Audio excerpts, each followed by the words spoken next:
Ya, benarkah titik api terus bertambah di Pekanbaru Riau dan apa dampaknya ke negeri tetangga? Kita bergabung dengan reporter kami, ada Arifin di Riau dan Dodi Kusmayadi di Kuala Lumpur, Malaysia. Kita ke Pekanbaru terlebih dahulu. Arifin, sudah seberapa luas kebakaran di wilayah Riau?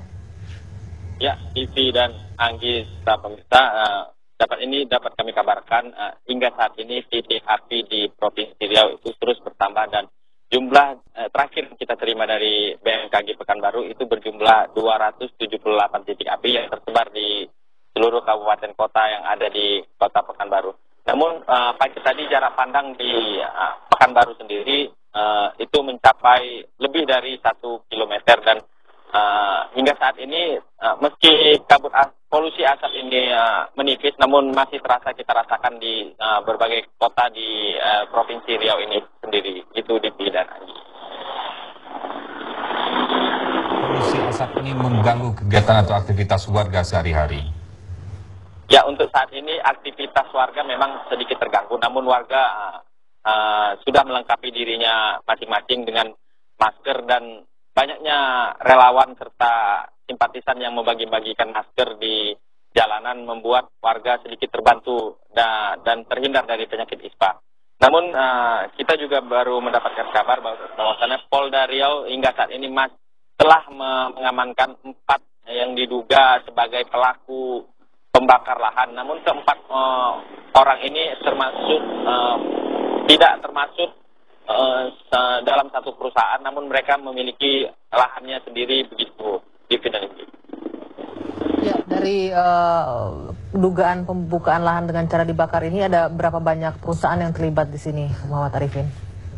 Ya, berdasarkan data dari Badan Penanggulangan Bencana Daerah Provinsi Riau ini, pihaknya telah mendeteksi ada 7 perusahaan yang diduga terlibat dalam aksi melakukan pembakaran lahan di wilayah-wilayah tertentu yang ada di Provinsi Riau ini. Adapun 7 perusahaan tersebut yang diduga menurut versi BPBD Provinsi Riau yakni PT Nasional Sagu Prima, PT Sumatera Riang Lestari, PT Ararabadi, PT RAPP, PT SAU, PT Ararabadi dan ada 2.000 hektar lagi yang masih dilakukan penyelidikan oleh pihak kepolisian, yaitu di Kabupaten Pelawan ada sekitar 2.000 lahan lagi yang masih dalam penyelidikan pihak kepolisian, khususnya Polda Riau. Masih dalam kategori berbahaya. Hingga kini aktivitas sekolah, mulai dari taman kanak-kanak hingga SMA masih diliburkan. Sementara perkuliahan mulai hari ini diliburkan hingga 3 hari ke depan. Diliburkannya seluruh kegiatan belajar mengajar akibat meningkatnya jumlah penderita infeksi saluran pernafasan atas yang mencapai 35.000 warga. Kebakaran hutan dan lahan hingga kini masih terjadi di sejumlah daerah di Provinsi Riau. Kebakaran terparah melanda Kabupaten Siak, Bengkalis, Kepulauan Meranti, Pelalawan, dan Kota Dumai. Kabut asap di Mandailing Natal, Sumatera Utara juga semakin parah. Jarak pandang di sejumlah jalanan utama Kota Madinah di bawah 50 meter. Turun dari hari sebelumnya yang mencapai 100 hingga 150 meter.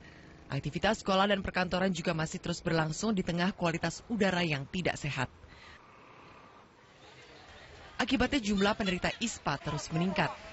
Setiap harinya hingga 100 pasien datang ke Rumah Sakit Umum Panyabungan, Mandailing Natal, Sumatera Utara.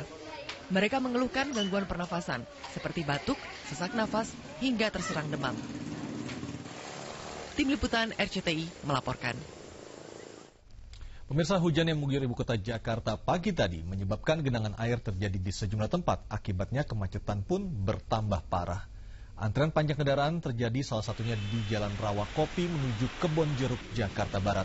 Akibat hujan, Jalan Raya Perjuangan menuju Taman Aries tergenang air setinggi 20 hingga 30 cm. Sayangnya di lokasi tidak ada polisi yang mengatur lalu lintas. Kemacetan juga terjadi di jalan tol dalam kota Tangerang menuju Tomang. Tidak hanya menyasar mobil-mobil mewah, KPK juga menyita truk pengangkut barang milik terdakwa kasus dugaan korupsi dan tindak pidana pencucian uang Tubagus Hairi Wardana alias Wawan. Truk-truk yang diparkir di pinggir jalan gedung KPK ini menurut juru bicara KPK, selain atas nama Wawan, 2 diantaranya atas nama Wali Kota Tangerang Selatan, Airin Rahmidiani, yang merupakan istri Wawan. Truk-truk ini disita dari anak perusahaan Wawan PT Bali Pacific Pragama yang berada di Serang, Banten. Juru bicara KPK Johan Budi mengatakan truk-truk ini digunakan untuk proyek pengaspalan di Serang. Dan hingga saat ini KPK telah menyita 58 unit mobil dan 1 motor Harley Davidson dari Tubagus Heri Wardana yang diduga merupakan hasil dari tindak pidana pencucian uang. Artis Edis Adelia kembali diperiksa penyidik kriminal umum Polda Metro Jaya untuk ketiga kalinya atas dugaan kasus tindak pidana pencucian uang. Meskipun telah ditetapkan sebagai tersangka, Edis Adelia tidak ditahan.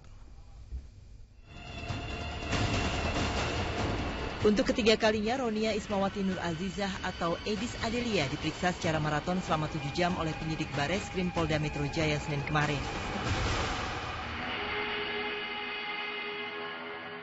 Edis Adelia diduga terkait pencucian uang yang dilakukan suaminya Ferry Setiawan. Edis Adelia dituduh menerima aliran dana 1 miliar rupiah dari suaminya yang diberikan dalam 7 kali transfer.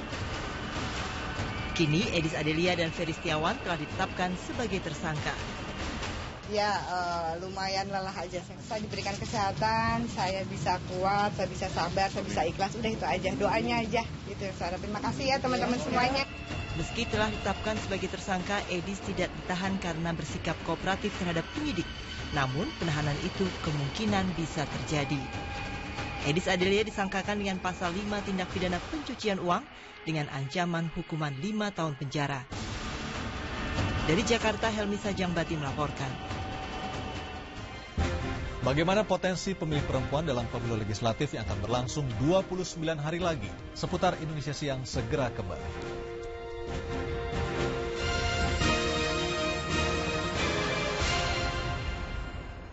Hai Allah, kami datang